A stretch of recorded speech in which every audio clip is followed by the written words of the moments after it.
Hi everyone and welcome back to Cyberpunk 2077, and in this video we're going to take a look at the third person camera mod.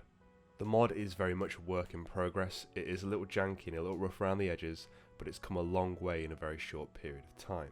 The mod used to require Cheat Engine to work. Now all you need is Cybertweak's engine, which is worth having anyway as it opens up the console menu and you can use commands etc. to add items to your character and a host of other options.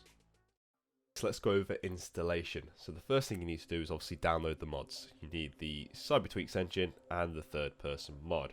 I've unpacked both here into a nice little third person folder so I can quickly access them.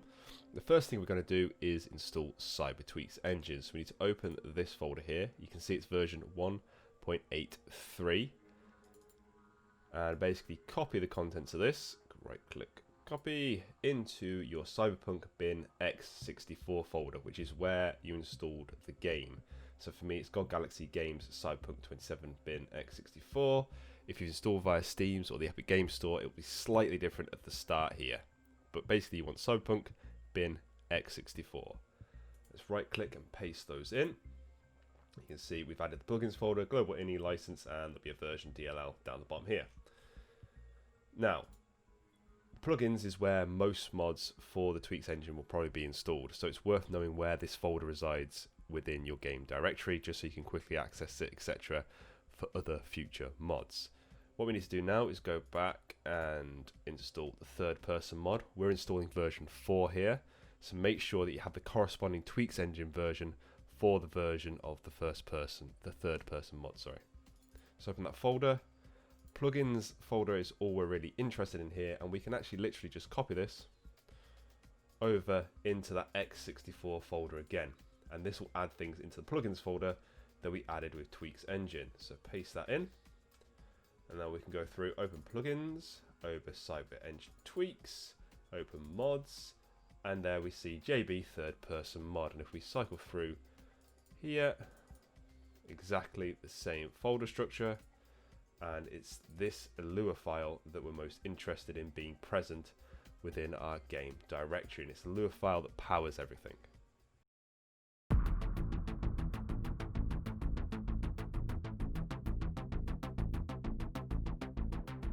We can actually at this point go one step further and edit the keys that activate the mod within the game. That's either activating the mod or cycling through the cameras and even opening the debug menu. And we do that by opening this Lua file in something like Notepad++. So let's open that up.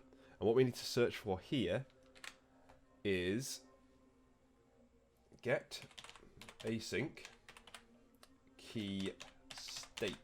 I believe that's correct. And that should bring up 3 options for you here. And the mod author has kindly put in what each refers to. So you can see this top one here is for pressing B, so activating the mod within the game. This one is for F1, so cycling through the cameras, and then F2 for opening up that debug menu. So what you need to do at this point is search for virtual key codes for the keyboard, and I've added a link in the description down below for that. And that link will take you to this page here, and all you need to do from this point is basically scroll down the list and pick the key that you want to use to do one of those options within the game. So for example, if I want to use the pause key here to activate the mod, all I need to do is either copy this out or type it in to the Notepad++ file, into the Lua file, sorry. So all you need to do is go to where it says X42 here, which is currently the B key, and paste that X13 in. And what I'm going to do actually here is type pause here as well, just so I know what that key refers to within the game. And that's it.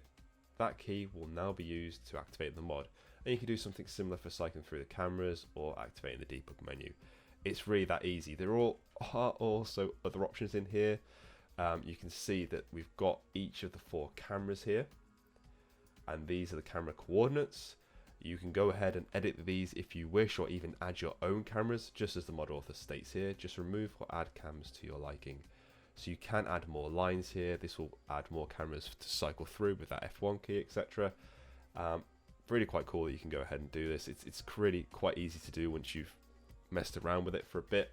Oh, and just remember to save the file when you've made changes. So once in game, all you need to do is hit B on your keyboard, and you'll jump into third person. And that is the mod activated. Looks pretty decent walking around. Running looks a little bit janky. Sliding looks awesome. And jumping and vaulting look a little odd. But that is because what is essentially happening here is we're just moving the coordinates of that first person camera and placing it behind your character. The mod is then loading in the model for your head, probably looking at the save file to get those attributes. And then that's pretty much what's happening. So what you're seeing in terms of animations is everything you would see in first person and what NPCs see you doing in the game. So when you're running up to an NPC, you look like this, and you jump like this.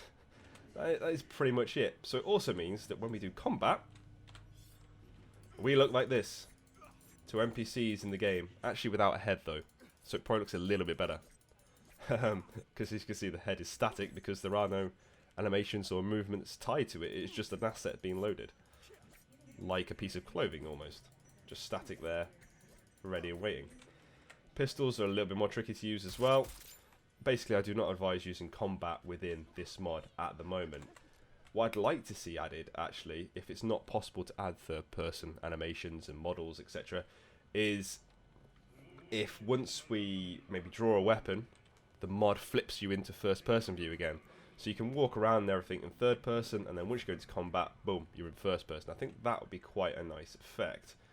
But let's look at a few more things with the third-person camera. So activate with B and then F1 to cycle through the options. There are 4 at the moment. There's the default behind the back, which is always the first camera that pops up once you've installed the mod. Then we've got over the right shoulder, over the left shoulder, and then facing you.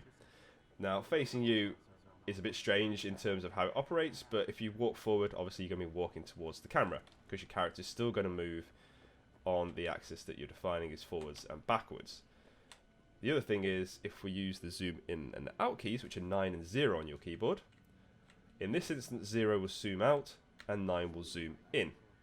If we flip back to one of the behind the back cameras, 9 will zoom out and 0 zoom in, so it's opposite basically. It's just something to bear in mind when you're using the mod.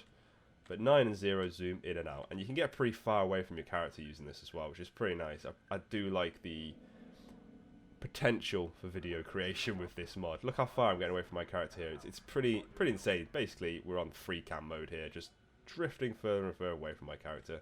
And if it's 0, we're going to zoom all the way back in, but that's going to take quite a bit of time.